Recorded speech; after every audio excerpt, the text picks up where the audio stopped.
Okay, so I want to touch on something that sparked me off at a recent Order weekend we had at Adhisthana for Dharmacharinis. I believe some of you were there. I can see some familiar faces. And it was a weekend exploring paradox in the spiritual life. Um, and one particular session or theme explored the story of Kisa Gotami. So, a very, very familiar story.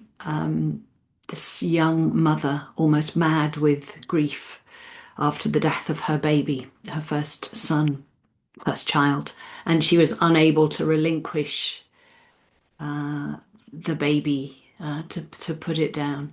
So she went to the Buddha seeking help, seeking the Buddha's yeah help in bringing her baby back to life.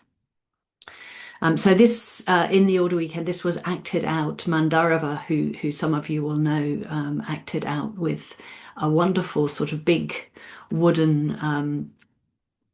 It was being called a puppet, but to me, it was a little bit more lifelike than that, actually.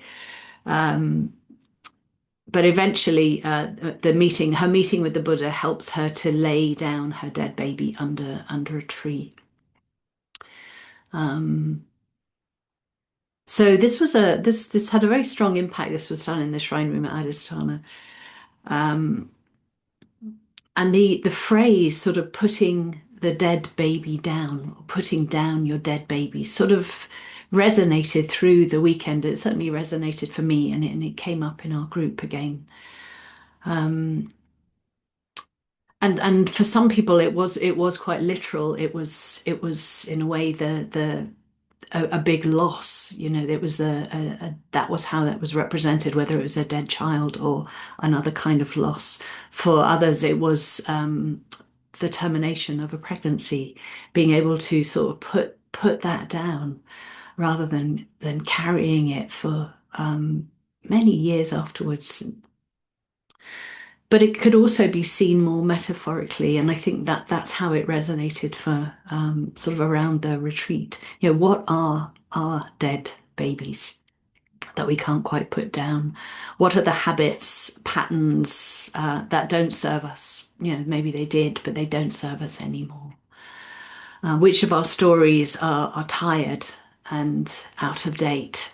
And what has this got to do with awareness?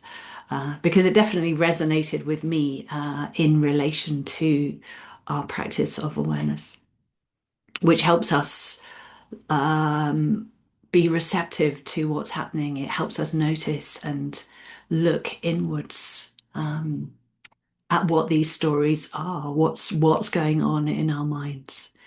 Um, what are the views that we're sort of carrying with us, and the elements of reactivity or negativity in those stories, weaving through those stories. So, as always with awareness, it's not that we're trying to get rid of any of this, but to be aware of and using that awareness and clear seeing.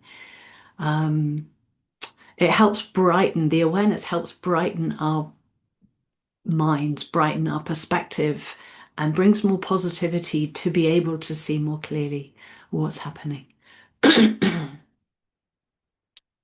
So it's not suppressing what's the stories arising in the mind or the habits that we play out, and it's not following them either, but just staying with maybe staying with the feeling rather than the story.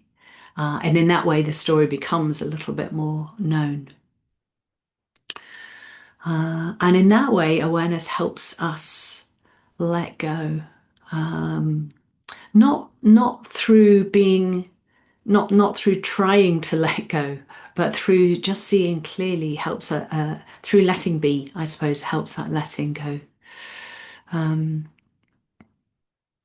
Another factor I think that helps us let go is the old story of the when you realize that you're holding onto a hot coal and it's burning your hand, and then when you see that clearly, you see the suffering caused by a particular habit or story.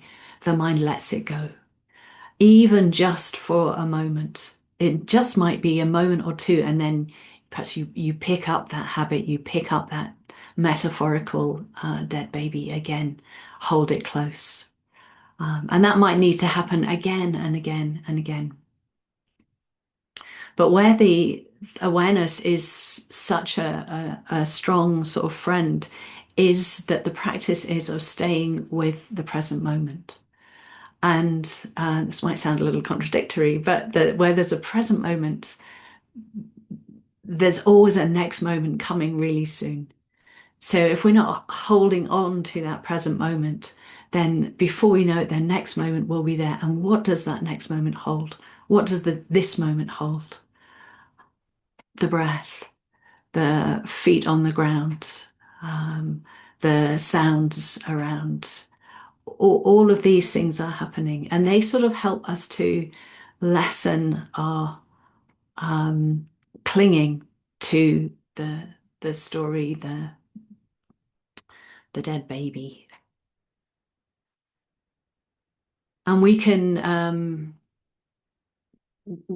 sort of actively, in a way, welcome that moment. That's what's the mind knowing in this moment, what's happening right now.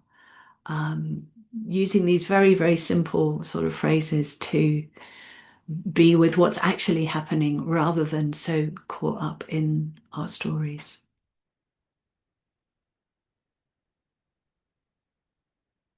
We're back in the present each time there is a moment of awareness.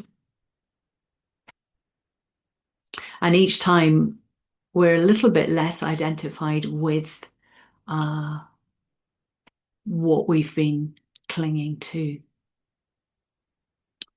And in those moments, we can get a sense of how it is to be free, even just for moments, from those particular sort of stories, particular habits. How is it to be free from resentment in that moment, letting it be, letting it go? Irritation, jealousy, um, the story. I've been reading a diary at the moment. I've been looking for diaries with that where I've written meditative stories or experiences for the book I'm writing at the moment. And I found one that actually is further back. It's well, it's maybe between 25 and 30 years ago, nearly 30 years ago. And it was a time when my mum was dying. It was also a time when I was starting the relationship with Vajrapriya. So, and my memory of what's happened, and some are particularly in relationship to my mum.